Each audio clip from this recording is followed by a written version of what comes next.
नमस्कार, आप देख रहे हैं बोल बिंदास न्यूज। प्रस्तुत है समाचार। कतिपय किसानों ने परंपरा से हटकर पहली बार गर्मा मूंगफली की खेती की है। यह विशुद्ध रूप से व्यावसायिक फसल है।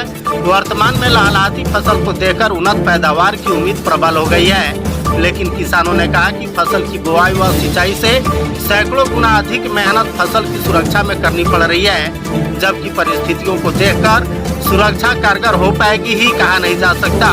जिले के कांडी प्रखंड क्षेत्रांतर्गत पंचायत व गाँव घटौंगा कला निवासी जयशंकर प्रसाद गुप्ता व प्रमोद गुप्ता ने अपनी 1 एकड़ खेत में गर्मा मूंगफली की फसल लगाई है। उन्होंने अपने ही गांव के प्रमोद गुप्ता के मार्गदर्शन में मूंगफली बोया है। नैनापुर गांव निवासी नारद प्रसाद ने भी 5 कट्ठा जमीन में गर्मा मूंगफली की फसल लगाई है। जयशंकर व प्रमोद ने कहा कि मूंगफली का बीज छत्तीसगढ़ से लाया गया था। वहाँ बड़े पैमाने पर गर्मा मूंगफली की खेती की जाती है, जिससे किसानों को अच्छा खासा मुनाफा होता है। इस मौसम में लगभग पूरा खेत खाली रहता है, किसान भी खाली रहते हैं। ऐसे में एक अतिरिक्त फसल उन्हें ऊर्जा प्रदान करने वाली है। दोनों किसानों ने कहा कि हम लोगों ने किसानों को भी गर्मा मूंगफली की फसल लगाने के लिए जागरूक करने का काम कर रहे हैं। बताया कि पिछले दिनों लंबी अवधि तक उत्पन्न बिजली की समस्या उनके लिए घातक दौर था। उस विपरीत अवधि में भी किसी प्रकार डीजल पंप से इमरजेंसी संभालने का काम किया।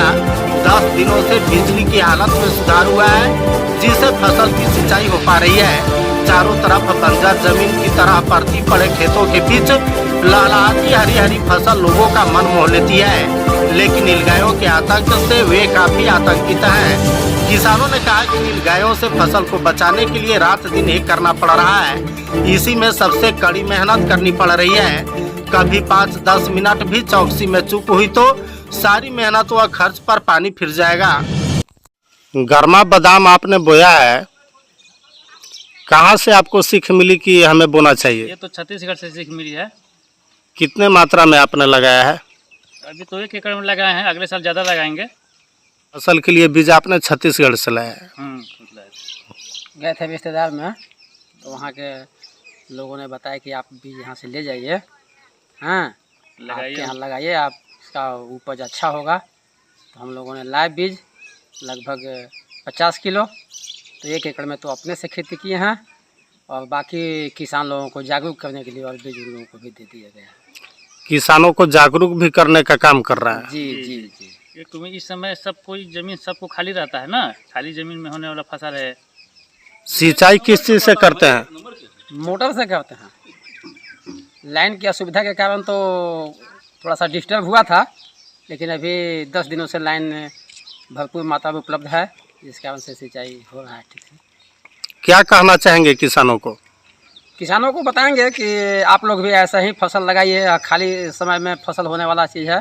खाली समय जब खेत रहता है तो आप लगाइए, और यह फसल लास्ट जून तक फसल निकल जाता है।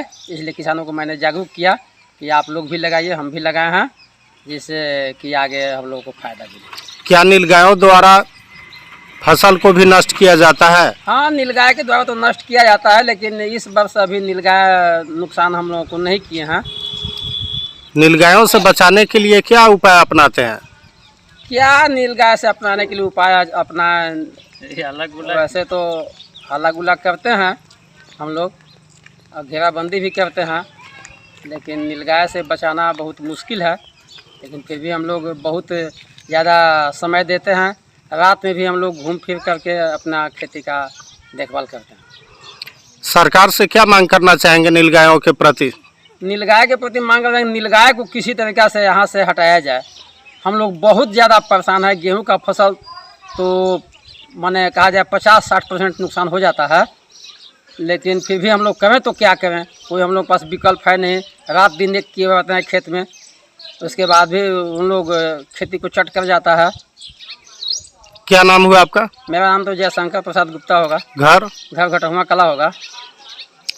तो आपने अपने ही गांव के प्रमोद गुप्ता से सीखा कि हमें खेती करना चाहिए? जी, हमको यही आकर छत्तीसगढ़ से बताया, तो हम इनके साथ हुए कि साथ चलिए हम लोग साथ दोनों मिलकर खेती करते हैं।